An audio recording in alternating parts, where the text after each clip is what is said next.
Assalamualaikum warahmatullahi wabarakatuh. Halo Sobat BES semuanya, kembali lagi bersama saya Zainal Arifin, Technical Support dari PT BES Instrument Indonesia. Kali ini kita akan review salah satu produk yang berbeda dari biasanya, di mana yang biasanya kita review produk dari Kyoritsu. Untuk pertemuan kali ini kita akan review thermal imager produk dari FLIR, di mana untuk merek ini sudah sangat terkenal sekali dalam produk thermal imagernya, dan dia juga sudah standar militer juga ada.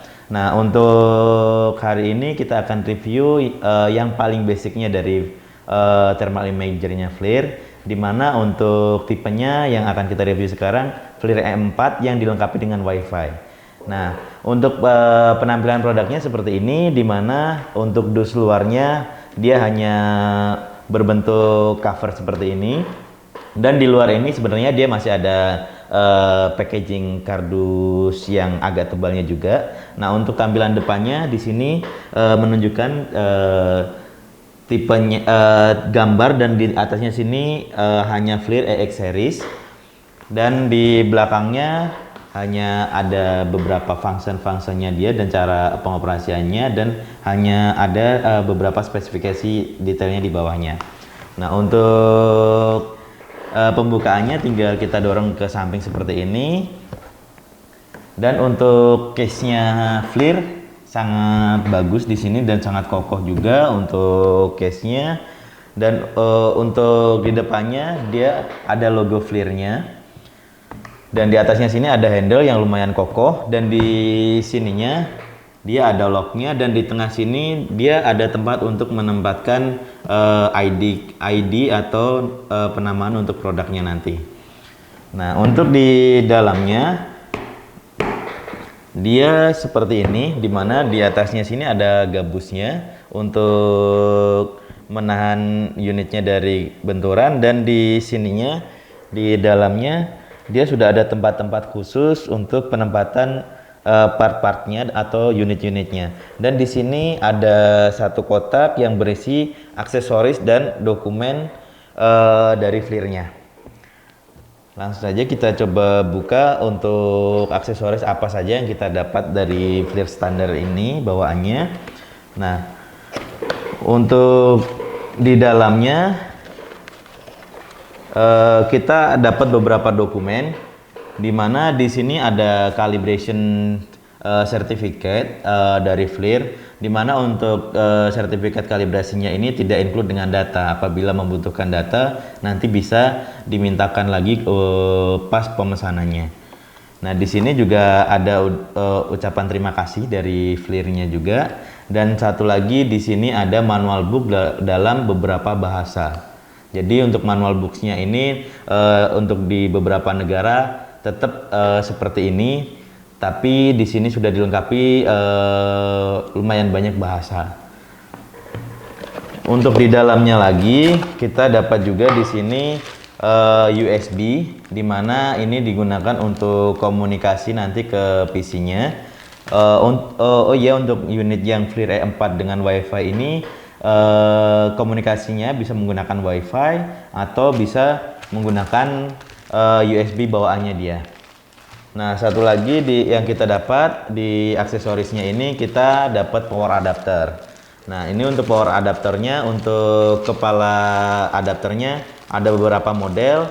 Jadi nanti kita bisa menyesuaikan di mana saja kita mau mengecas atau menggunakan adapter ini, tinggal kita ganti ujungnya saja.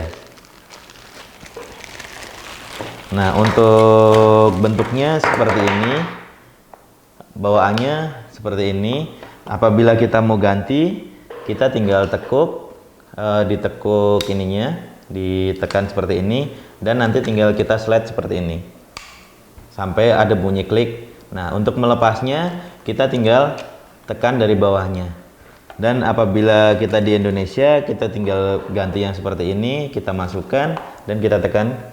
Nah, otomatis kita sudah bisa menggunakan adapternya sesuai dengan power cord yang kita gunakan.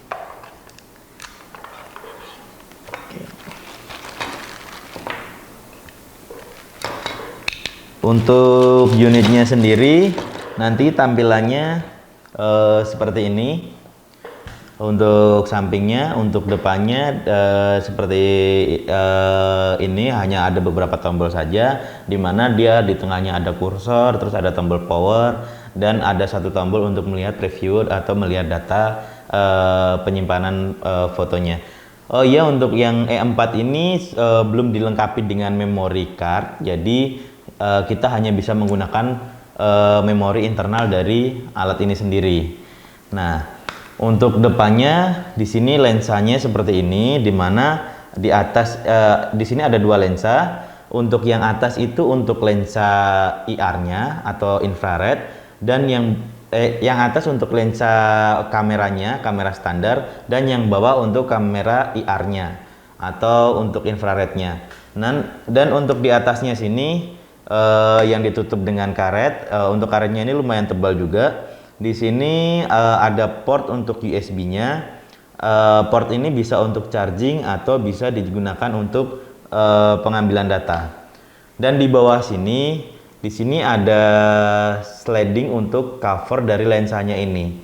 Nah, di sini jadi kegunaan dari cover ini untuk menjaga lensanya biar tidak cepat rusak atau tidak bisa kalibrasi internal.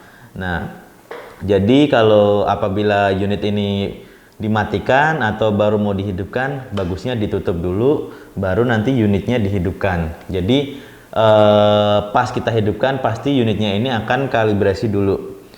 Dan kalibrasinya harus kita tunggu dulu sampai dia nanti berubah atau proses kalibrasinya selesai. Dan untuk unit E4 ini, dia bisa mengukur temperatur mulai dari -20 sampai dengan 250 derajat Celcius dengan akurasi plus minus 2 derajat Celcius. Dan untuk baterainya dia juga menggunakan baterai Li-ion, di mana untuk melepaskannya tinggal kita tekan di sini di sampingnya yang ada seperti tombol, kita tinggal tekan kanan kirinya seperti ini dan tinggal kita tarik. Baterainya nanti penampilannya seperti ini. Untuk baterainya lumayan kecil juga sih untuk ininya, untuk bentuknya, tapi untuk kapasitasnya dia bisa digunakan real time selama 4 jam. Dan untuk unit ini juga sudah dilengkapi dengan auto power off. Jadi untuk kehematan baterainya bisa dilihat dari fungsinya itu sendiri. Kalau apabila kita cuman standby terus, dia nanti ada auto off-nya juga. Jadi lebih hemat untuk baterainya. Untuk pemasangannya kita tinggal masukkan seperti ini dan kita tinggal tekan sampai klik, ada bunyi klik di locknya ini. Untuk di depannya sini, di sini ada tombol atau handle seperti ini, digunakan untuk capture picture. Nah, langsung saja kita coba menghidupkan alatnya. Untuk menghidupkannya kita tinggal tekan tombol power yang ada di bawahnya sini yang kecil, dan nanti tampilannya seperti ini.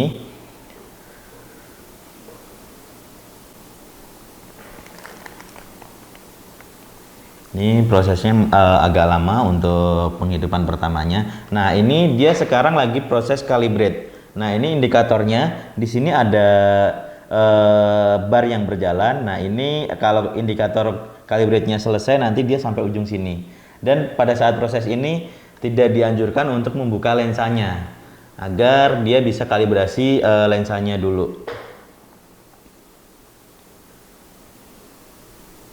Kita tunggu sampai lensanya selesai, sampai kalibrasinya selesai.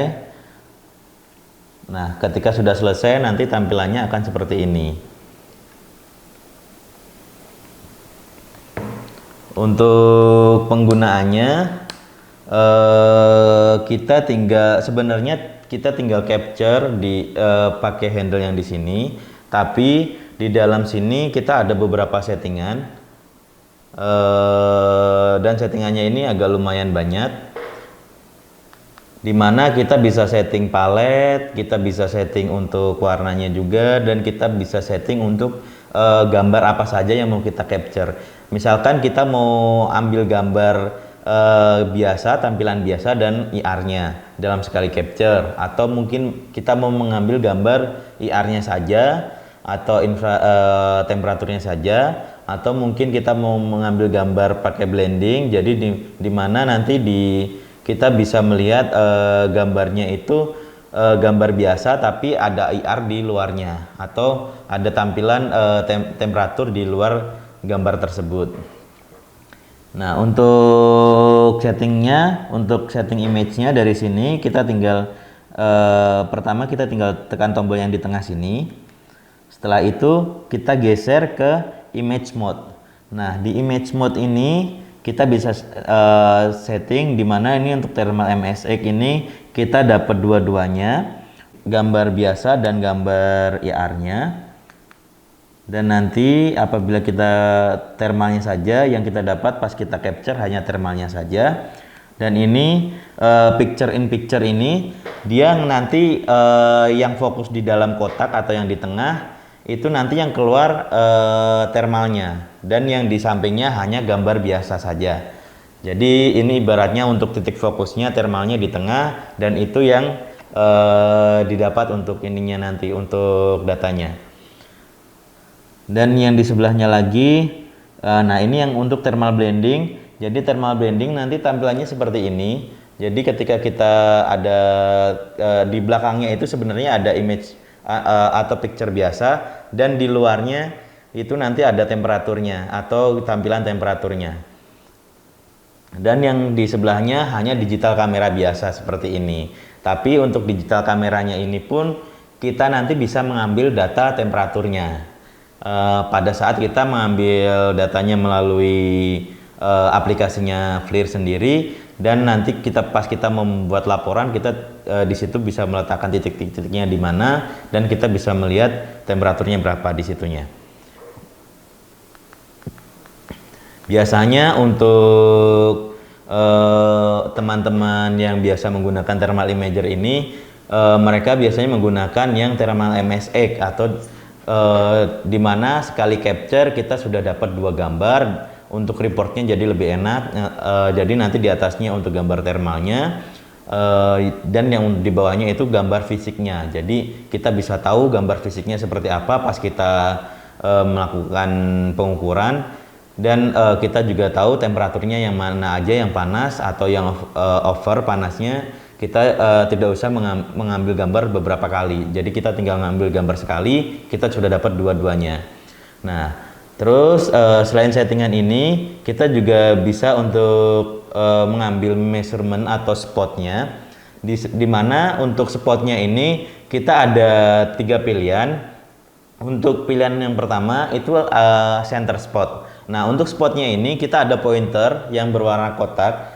Nah, ini kalau kita pilih center spot, kita harus mengarahkan secara manual ke titik mana yang mau kita ukur. Nah, untuk yang di sebelahnya ini ada hotspot. Nah, dia secara otomatis akan mencari titik mana yang terpanas dari area yang akan kita capture atau kita ukur. Dia akan secara otomatis nyari titik yang terpanasnya. Dan yang di sebelahnya ini ada yang berwarna biru spotnya. Ini nanti cool spot. Jadi kita bisa melihat titik yang terendah dari area yang akan kita ukur. Dan di sebelahnya lagi ini hanya no measurement, jadi kita tidak melakukan pengukuran apa-apa dalam tampilan ini.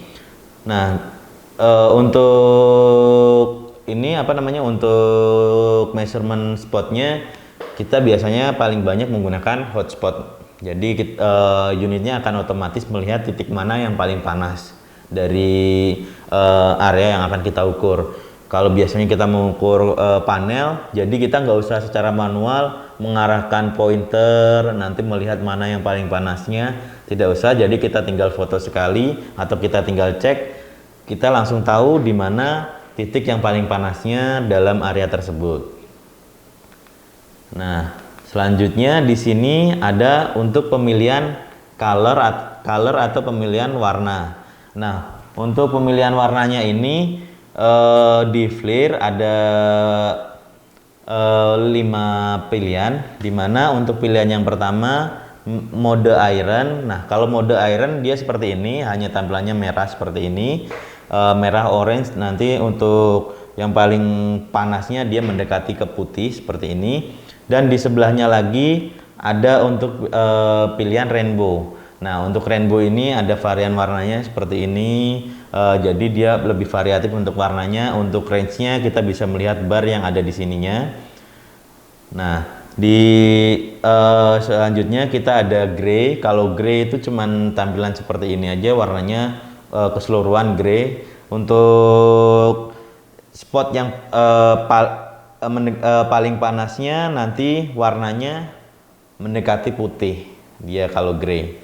Nah, untuk range-nya ini untuk keseluruhan kita bisa melihat dari sini, dari bar sini untuk melihat range-nya, dan untuk nilai pengukurannya nanti ada di pojokan sini. Ini kalau kita menggunakan hotspot atau cool spot, nanti otomatis pointernya ini hasilnya ada di sini. Dan untuk yang selanjutnya kita ada below alarm. Jadi below alarm ini nanti apabila ada yang temperatur yang rendah, dia akan ada alarm atau notifikasi di unitnya. Dan di sebelahnya lagi kita ada above alarm. Nah, above alarm itu sama, apabila ada yang lebih dari temperatur yang kita setting, dia langsung ada alarm seperti ini. Jadi nanti ada tampilan di displaynya warnanya merah sekali. Nah, untuk selanjutnya temperatur scale, di sini ada function temperatur scale atau settingan temperatur scale. Nah, untuk settingan ini hanya kita dianjurkan untuk menggunakan yang auto, karena yang sebelahnya ini untuk lock ini sangat tidak dianjurkan, soalnya nanti kan kalau kita kurang mengerti alatnya, jadi pengukurannya kurang akurat gitu.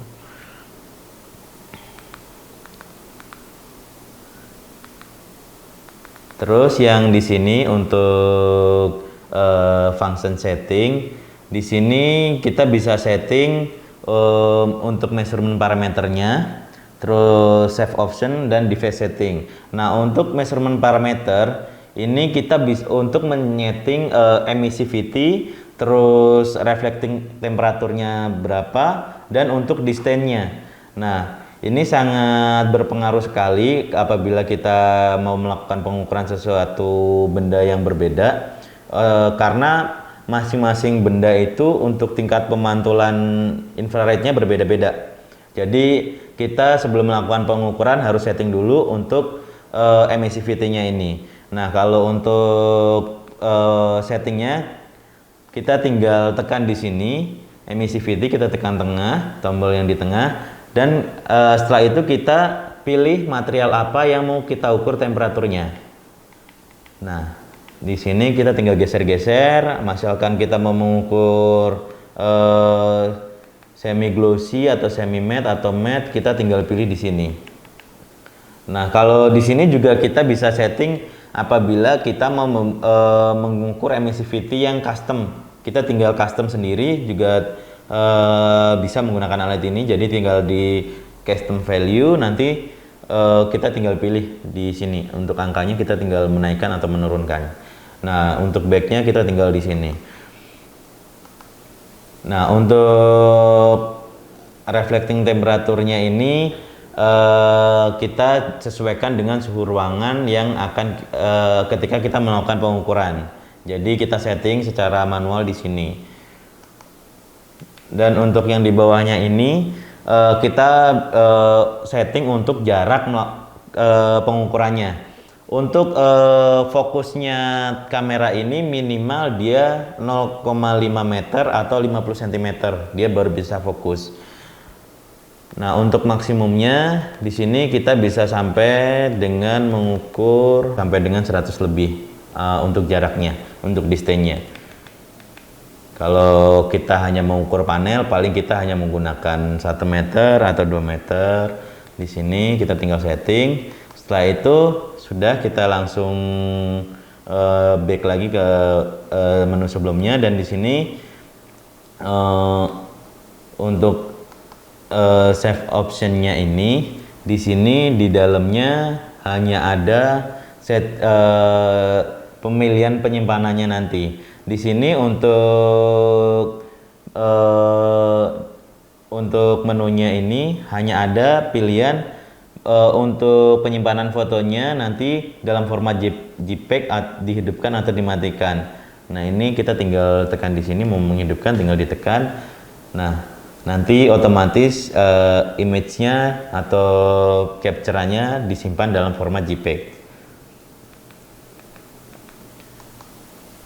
Dan untuk device setting ini dia hanya untuk penyetingan mulai dari tanggal dan waktu, terus wifi, terus untuk reset alat, terus auto power off, sama yang di bawahnya ada di display intensity. Jadi untuk intensitas cahayanya nanti di displaynya kita mau high, mau low atau mau medium, kita tinggal setting.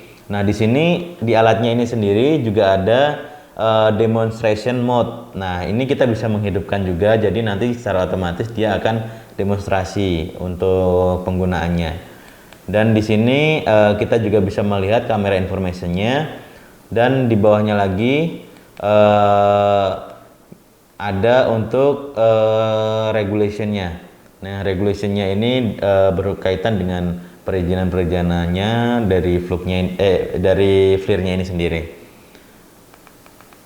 Nah, untuk settingannya di sini cukup simple ya untuk penggunaannya. Jadi untuk user nanti tinggal menggunakan alatnya saja, gampang menggunakan alat ini di lapangan. Nah, selanjutnya alat ini sebenarnya juga karena kita menggunakan FLIR E4 yang WiFi, alat ini bisa komunikasi langsung ke beberapa device dan kita tinggal mengkonekkan ke dalam jaringan kita atau WiFi yang kita gunakan. Untuk menghidupkannya kita tinggal tekan tombol yang di tengah atau menunya. Setelah itu kita masuk setting, setelah itu ke device setting. Dan kita masuk ke menu WiFi.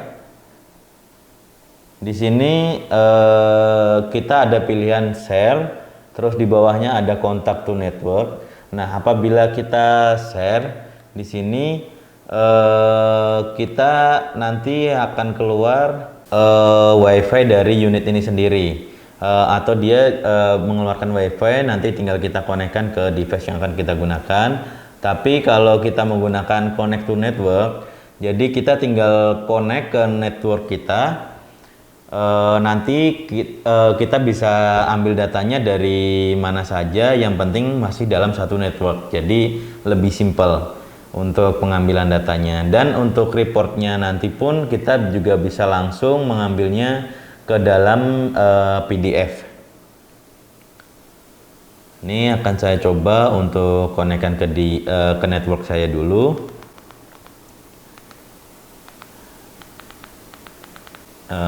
Baik, di sini akan saya coba juga untuk pengambilan gambar. Jadi nanti kita coba mengambil datanya dari alat ini dengan menggunakan network. Dan untuk aplikasinya nanti sendiri dia menggunakan FLIR Tools, di mana untuk aplikasinya ini bebas di Play Store ataupun di Apple Store. Nah, ini contoh gambar yang tadi saya capture. Jadi saya coba konekkan ke HP saya dulu.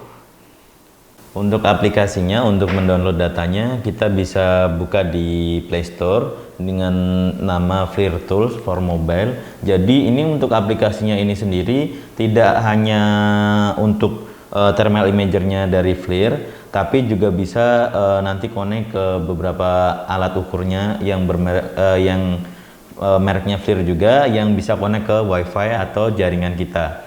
Nah, untuk ininya tinggal dibuka. Ketika kita buka nanti tampilannya seperti ini, FLIR juga, cuman nanti datanya ini masih kosong karena saya sudah beberapa kali menggunakan aplikasi ini, jadi datanya sudah banyak. Kita tinggal connect ke jaringan yang dipakai oleh unit ini, dan setelah itu kita tinggal tekan di sini titik 3-nya. dan kita lihat instrumen apa saja yang ada di sini, yang ada di jaringan itu. Nah, di sini kita langsung muncul FLIR E4 WiFi dengan serial sekian yang ada di belakangnya ini. Nah, untuk mendownloadnya kita tinggal tekan di sini dan dia nanti otomatis akan mendownload datanya. Dan di sini kita ada pilihan untuk all file atau last day atau dalam hari ini juga. Kalau ini saya pilih untuk all filenya. Nah, untuk datanya di sini seperti ini.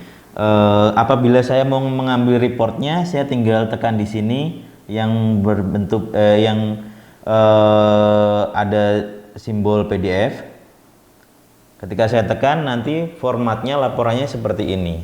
Jadi di sini ada data untuk temperaturnya, dan di sebelahnya nanti ada untuk gambar thermal dan gambar biasanya. Dan untuk logo di atasnya ini pun kita bisa setting sendiri dengan logo perusahaan yang mau digunakan, dan untuk titik-titiknya nanti pun kita juga bisa setting sendiri mau di titik mana aja yang mau kita tampilkan di sini untuk temperaturnya.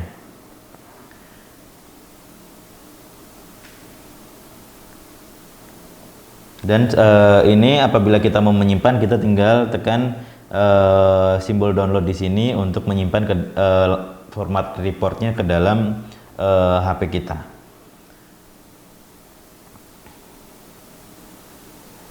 Ini saya coba save datanya dulu. Nah, ini ketika saya buka menggunakan aplikasi PDF Reader, dia nanti tampilannya seperti ini, sama dengan format report yang tadi ada di aplikasinya. Mungkin untuk reviewnya mengenai produk FLIR E4 ini cukup sekian. Apabila nanti ada pertanyaan mengenai penggunaan FLIR, produk FLIR, bisa kontak ke kami melalui WA berikut, atau mungkin nanti ada pertanyaan yang mungkin lebih detail, bisa di email juga ke email kami yang ada di sini. Dan apabila ada kebutuhan atau untuk pembelanjaan mengenai produk-produk instrumen, baik itu Kyoritsu, FLIR dan lain-lainnya, bisa membuka toko online kami di sini. Cukup sekian untuk review kita hari ini. Apabila salah-salah kata dari saya, mohon dimaafkan. Wabillahi taufiq wal hidayah. Wassalamualaikum warahmatullahi wabarakatuh.